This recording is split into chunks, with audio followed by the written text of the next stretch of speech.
been on my mind. What's up, y'all? What's up, y'all? That is officially our theme song. Sister. So, speaking of sisters.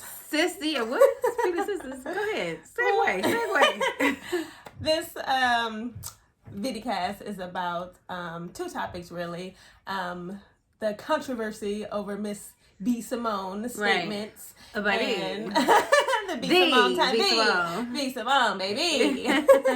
And how that also... The statements that she made that was trending on the Shade Room about who you need to be as a woman when you're trying to manifest your partner. Right? Yeah. So some of the controversial things she was saying, it's like, you want a man that makes six figures, but you're in debt. In the negative. You want a man with nice teeth, but you ain't been a dentist in 6 years. That was funny. It was, all of it was funny, her delivery. Right. It was very comedic. She's a comedian. First, and apparently a very good businesswoman. Very good, right? Yeah, it was definitely...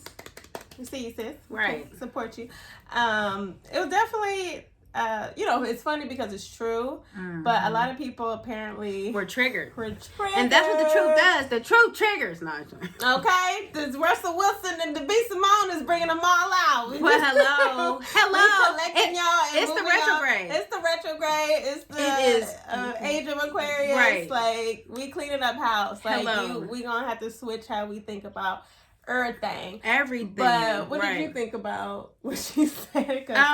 So I mean, like, this is something me and my sis talk about even prior to B. Simone, right? And it's really about, we go deep. So I agree with her 100%. I wasn't surprised at the backlash that she got because the majority... I wasn't surprised, but I'm consistently disappointed by the masses. There you go. So I'm like, God damn. Maybe Mars isn't a bad idea. Maybe Mars isn't. Elon Musk is on to something. Maybe he's on to something. Because Bill Gates over here trying to manufacture meat for real for everybody who go to Mars. And check on that, Elon. But anyway. So yeah, like the backlash, not surprised, you know what I'm saying? And this is a joke me and my sister have. Like, we thought God was being mean when he was saying only 144,000.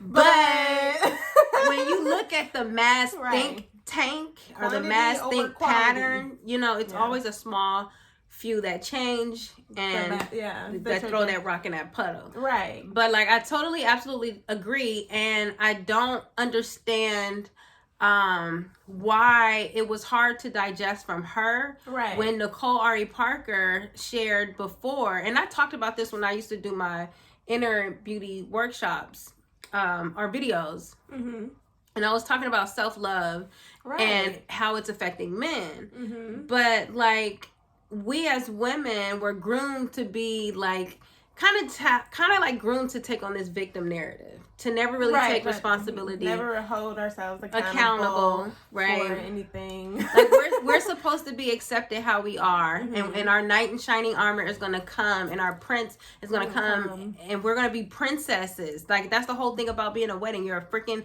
princess dress, and you're prince. You know what I'm saying? It's your day. It's your day. Like, it's a partnership.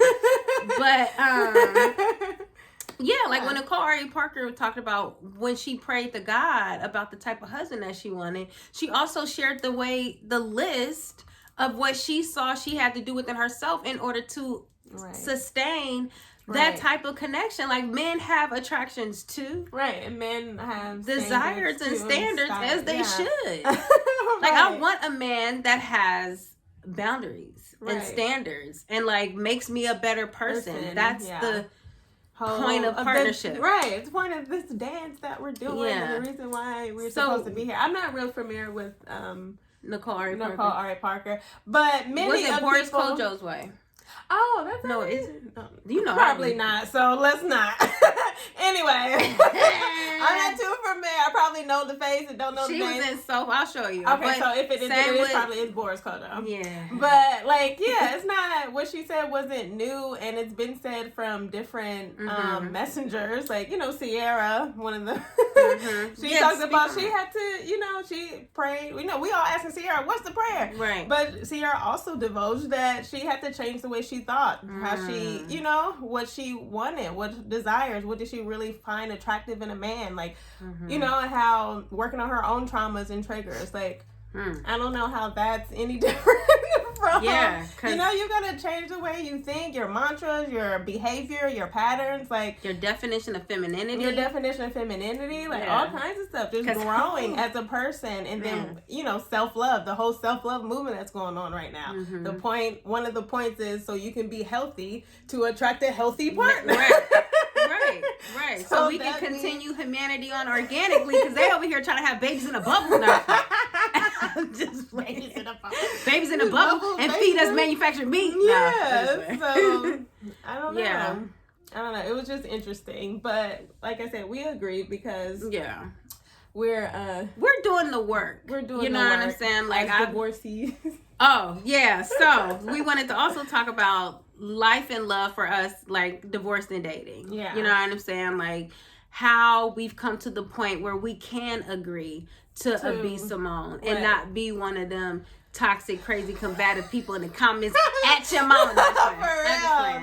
But like, you know, when you heal and you see your old self, like I understand the mentality that brought people to be triggered by her. You know what I'm saying? Because totally understand the mentality. Right. Because the work that we had to do, both of us, coming from our child, like we come from, like, you know, a single parent household, so we didn't have a blueprint of a healthy partnership, right? And we seen our mom, you know, be a single parent, and the frustrations that come from that, and a lot of our strength comes from that. But also, like, when it comes to the decisions that we've made, and the men that we've married, and without trying to put them on blast too much and say too much, we ended up bringing a lot of our strengths as far as carrying a lot of the weight. And, you know, things that don't really help you become this feminine, demure power like we saw in the 1950s Hippolyta.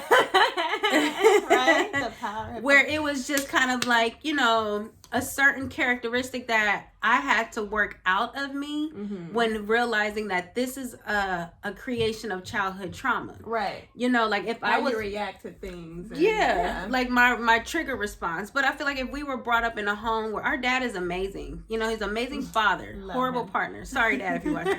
But he knows it. He knows it. He'll tell you too. But like if we grew up in that type of dynamic where they're both funny, both nurturing, we both felt, you know, supported and didn't have to, you know, well, ask your dad, and you know, like, you know, we would probably be we'll probably be who we're creating. We probably would have been that sooner. Right. Yeah, sooner. You know. Yeah. So that's my take on the partnerships that I've attracted under unhealed trauma.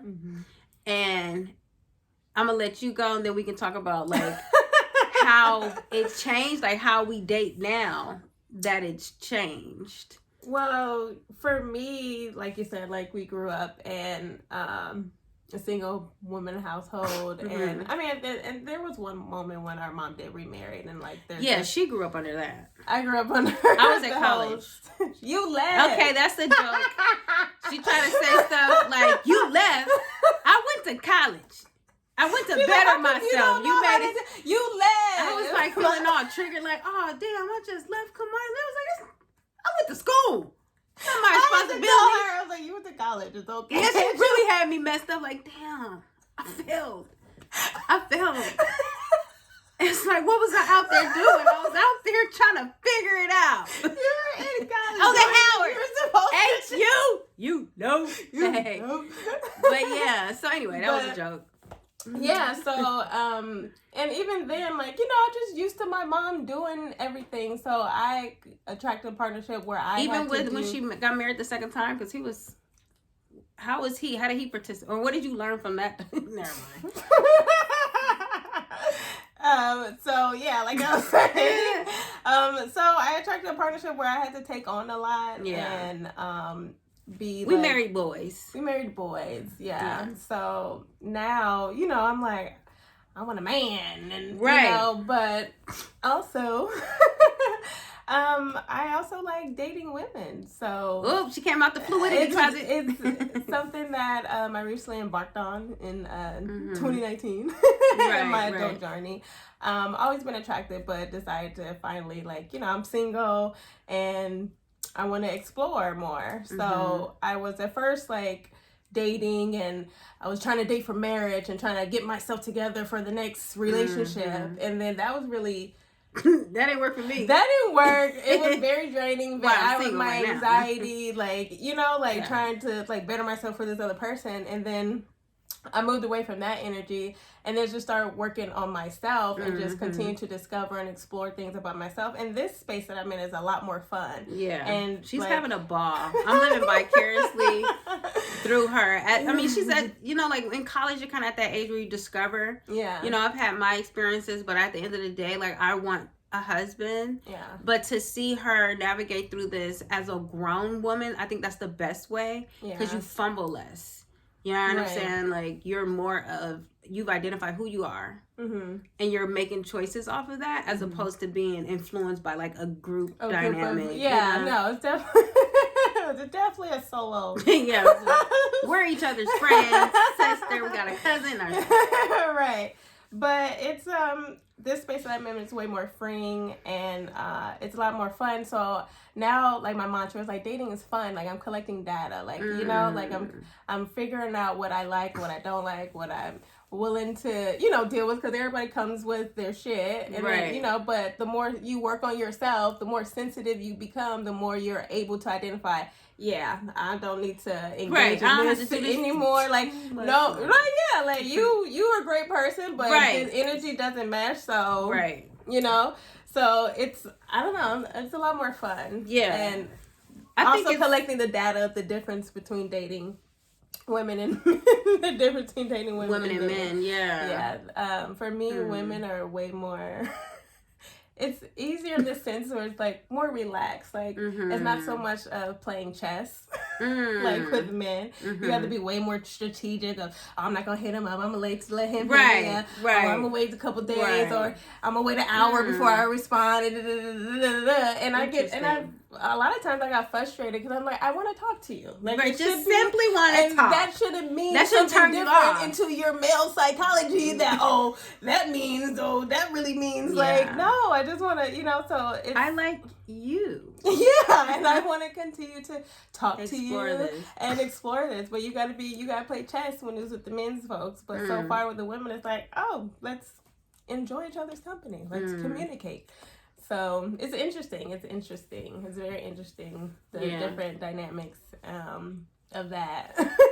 That's dope. But I think, like, for me, dating healed, or dating while I've taken the intent to heal first, because before I thought like marriage was the completion, then I'll figure everything else out. So I gave myself, like, I gave my broken self to these people and situations, and it just clearly didn't work out in single, you know. And then I came across these opportunities to learn and reflect and be pushed into this dynamic where it's like, I want me. Like, I really want to know what self-love feels like, where it's actually a healthy partnership and where I'm actually, like, loving my life. Like, you know, where they say, like, you find yourself and then, you know, then your partner will come, as opposed to searching. Like, you know, so, like, when I was dating and going out there on the apps, like, first of all, I was scared because, you know, like, to me, the strangers, and they kidnap you and they kill you. From the 80s. The 80s and the Lifetimes that taught you. Dateline, all of them. We watched it all of the murder. The murder was I'm in the stall with my drink. But hello, my mom taught me that. Like,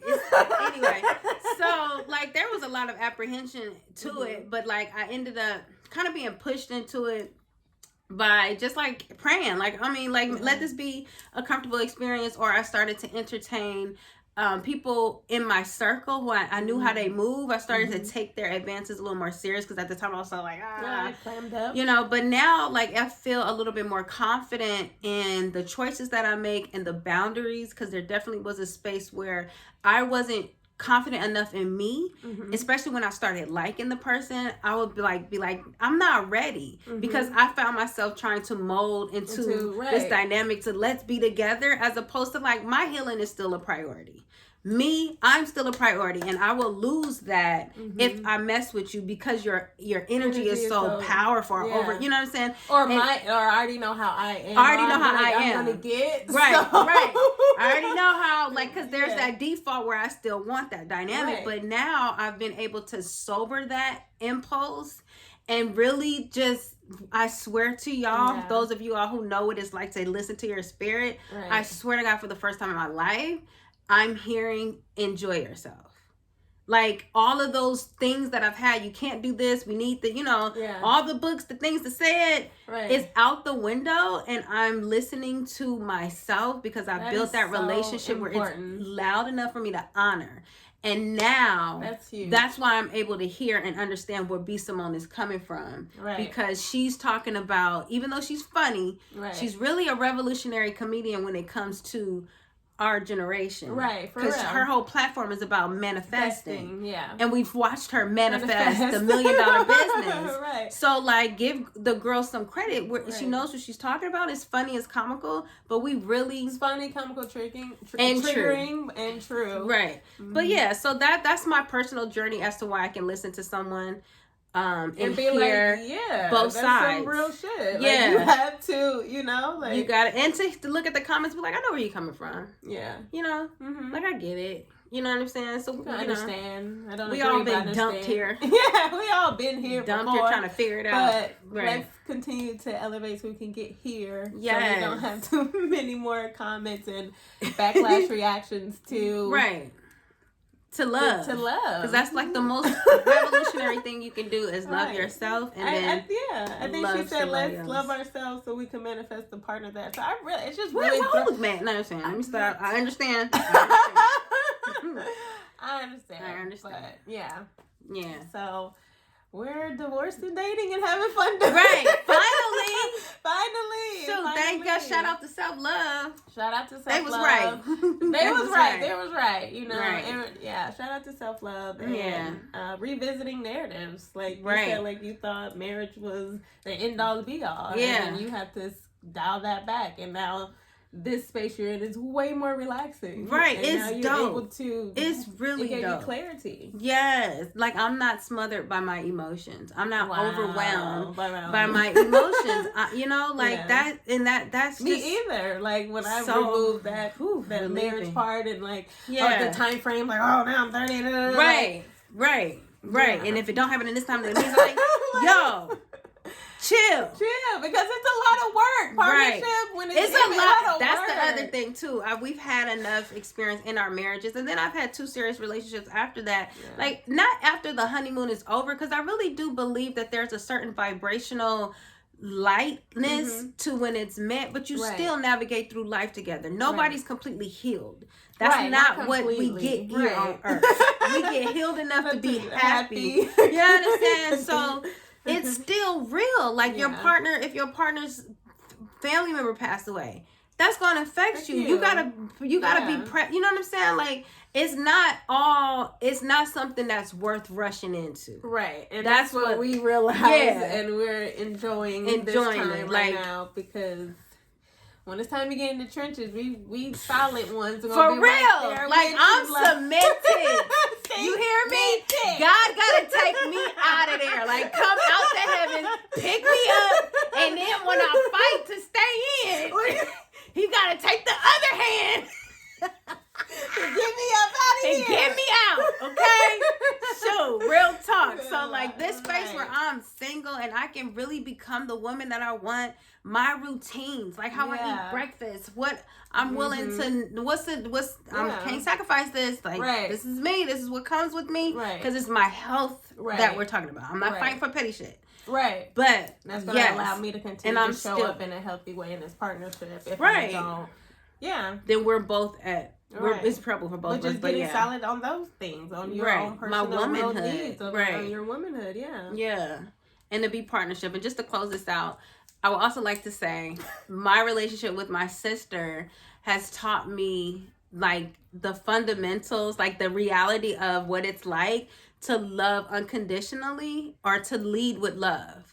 Like, instead of coming to her when I'm irritated or frustrated, I go to God, I ask how to deal with it. And then sometimes it's worked out without me even saying anything. That's like the exact same thing I want to happen. It pops in her head and it's done. And to have seen that, like, I have way more faith in the friction that comes. Yeah. Now I have a blueprint. I know how to work this out because I honor the love that, like, it's so fun. It's no room for the bullshit. Right. Yeah, there's no room to be mad if, like, it just don't even exist. Yeah. That's not who we are. Like, you know? Mm-hmm. So now I have, like, I feel like God gave me, like, a blueprint. Like, now I know how to navigate through difficult things, like disagreements, stuff uncomfortable conversations, right? And to be like, but even just the energy, just like I love you. Mm-hmm. I know what you didn't. You're not trying to piss me off. You're not trying to be mean. It's just a blind spot. Mm-hmm. So check it. I check whatever. So yeah, that's new uncharted territory. Aww. I feel like was another blessing of us, you know? Yeah. Being like, now I feel better prepared for a healthy partnership or marriage now more than ever before. And that's how, non-romantical and relationships and friendships and all kind of relationships that are rooted in love can help prepare and mold and set the foundation for other partnerships, dynamics that you're willing to. That was crazy. I had to go to emotion. No. I had to go to EA, Emotional Anonymous. Oh my God, they need EA. Yeah, they do. It's called therapy. It's called therapy. They need EA. We came up with something. It's therapy. They thought of that. But yeah, that's a powerful place to be in, and anybody who's doing the work to heal some serious childhood traumas. Like, I'm not, some people had it, you know what I'm saying? But like, to run it down, we went through a lot of them dots that we weren't supposed to survive, and we made it, and we're here, and we're happy. Like, I'm not a bitter, mean person. Yeah. Like, it takes a lot for me to kirk. But when I do, you earned it. Trust and believe. I check with God before I kirk. When I do, you earned it. But yeah, so like, I know the work is hard, but if you're listening to this and you're on that journey, it's worth it. It's worth it. It's so worth it to fall in love with yourself, to see the change. Like, my hands are softer from lotion consistently because I love myself. She's still saying that. I'm still working on my heels. But yeah, so we can go on for that. We can go on and on with that. We don't want to, because I think y'all got it. But yeah, sis, just continue to love yourself. And love others. Right. All right, sis. Bye, sis. Peace.